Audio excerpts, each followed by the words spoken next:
So hello guys, good morning guys. So for today's video is ipapakita ko sa inyo kung paano gumawa ng FFG or fermented fruit juice. Ito yun guys, ito yung pangtataba natin sa ating mga tanim guys. So ipapakita ko sa inyo kung paano gumawa nito guys. So ito ang ating mga ingredients guys. Ito, mga pinagkagatan ng anak ko. So wala na, pwede na siyang itapon. Pero dahil gagawin natin siyang pangpataba sa ating mga tanim guys. Ayan, may grapes tayo dito guys.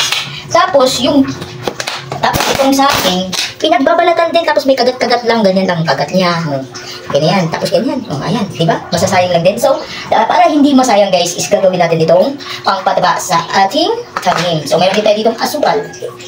So, ayan guys, samahan niyo ako guys. Hihiwain natin ito guys.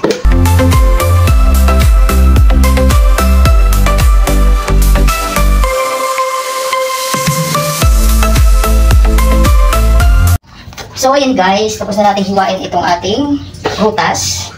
Ito guys, titimbangin natin guys kung ilang grams ito guys. Ayan, 00. Ayan, lalagyan natin dito guys.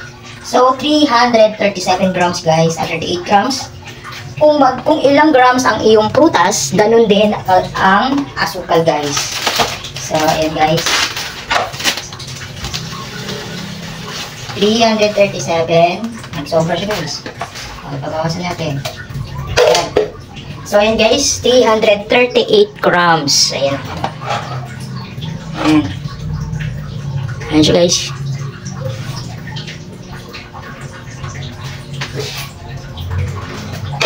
Ang pagkakaroon nito guys is 1:1. Kung ilang grams ang prutas, ganun din ang asukal guys. Para pantay talaga siya guys. Ayan. Ganon ang paggawa. Tapos, ilalagay natin dito sa isang bowl.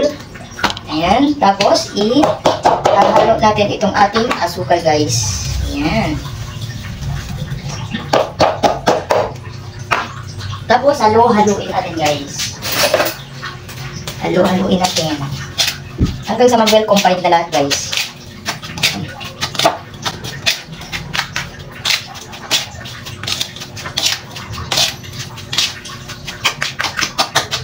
Tulugin mo guys para mabilis na maunaw. Ayan.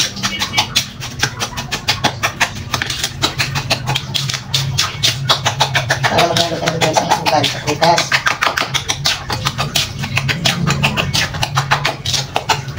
Tapos mga 7 days siguro guys, pwede mo na siya gamitin.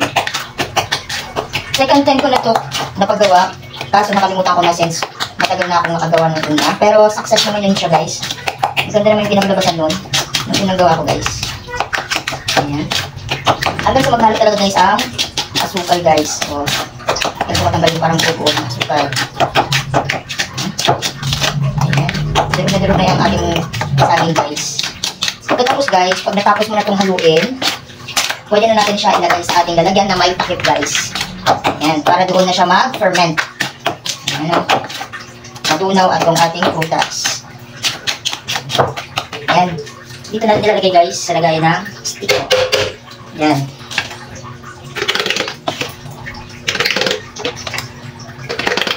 Mas maganda pa guys yung pulang-pulang asukal talaga guys. Mas maganda yung guys.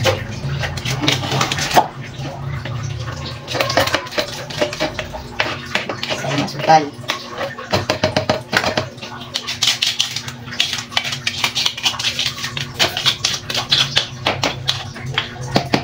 Guys, kuha ko ng spatula.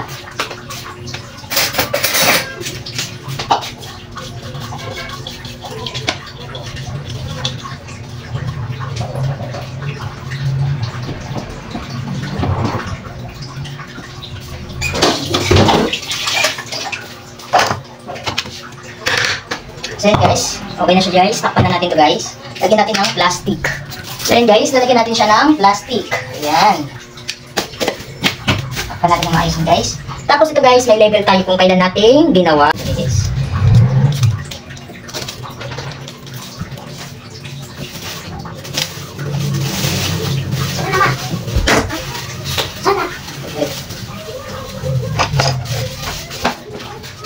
So yun guys, tapos na natin gawin ang ating fermented fruit juice, FFJ.